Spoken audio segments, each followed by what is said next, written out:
రాజకీయాల్లో ఒక్కోసారి మాటల కంటే మౌనం పెద్ద సందేశం ఇస్తుంది. కొంతమంది నాయకులు ప్రతి విషయానికి వెంటనే స్పందిస్తారు. మరికొందరు మాత్రం ఒక్క అడుగు వెనక్కి వేసి ప్రపంచం మొత్తం ఎలా కదులుతుందో చూస్తారు. ఈ మధ్య చాలా మంది ఒక ప్రశ్న అడుగుతున్నారు. ప్రపంచ దేశాలు యుద్ధానికి దిగుతుంటే వరల్డ్ వార్ 3 రాబోతుందని చెబుతుంటే మోడీ మాత్రం ఎలాంటి హడావిడి చేయడం లేదు.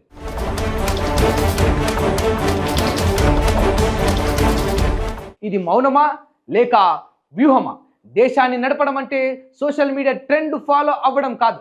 దేశాన్ని నడపడం అంటే ప్రతి అడుగు వెనక వందల లెక్కలు వేయడం. ప్రపంచం దేశాల్లో టెన్షన్ మొదలైపోయింది. ఒకవైపు ఇజ్రాయెల్, మరోవైపు ఇరాన్ మధ్యలో ప్రపంచ శక్తి యునైటెడ్ స్టేట్స్. ఈ సమీకరణలో ఒక్క మాట మాట్లాడితే సరిపోతుంది అంతర్జాతీయ స్థాయిలో అగ్గిరాజేయడానికి. అక్కడే వస్తుంది అసలైన నాయకత్వపు పరీక్ష. ఇక్కడి నుంచే ప్రశ్న మొదలవుతుంది. భారత ప్రధాని నరేంద్ర మోదీ ఎందుకు మౌనం పాటిస్తున్నారు? ఒకసారి చరిత్రను చూసుకుందాం.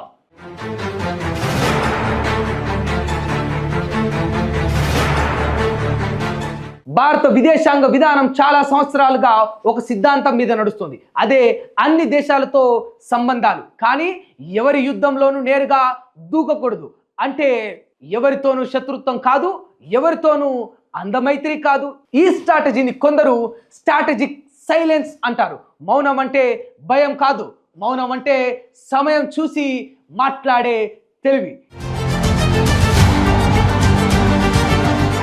ఒక ఉదాహరణ చెప్తా వినండి. ప్రపంచ రాజకీయాల్లో ఒక తప్పు మాట కూడా మార్కెట్లను కదిలించగలదు, రాజకీయ సంబంధాలను మార్చగలదు, ఇంకా కొన్నిసార్లు యుద్ధాలను కూడా ప్రభావితం చేస్తుంది. అందుకే కొన్నిసార్లు నాయకులు మాట్లాడే ముందు ప్రపంచం ఎలా కదులుతుందో చూస్తారు.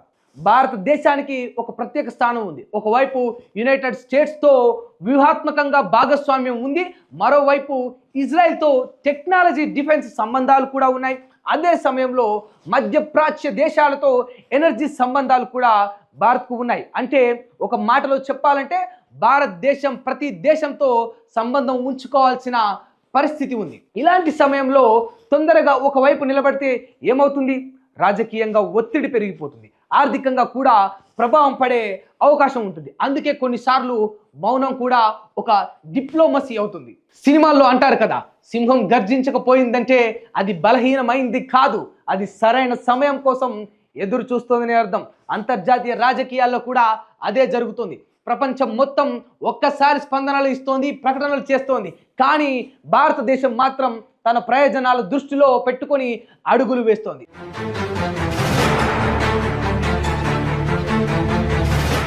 ఇది కొందరికి నచ్చకపోవచ్చు, కానీ దేశ ప్రయోజనాల ముందు రాజకీయ హడావిడి ఉండదు.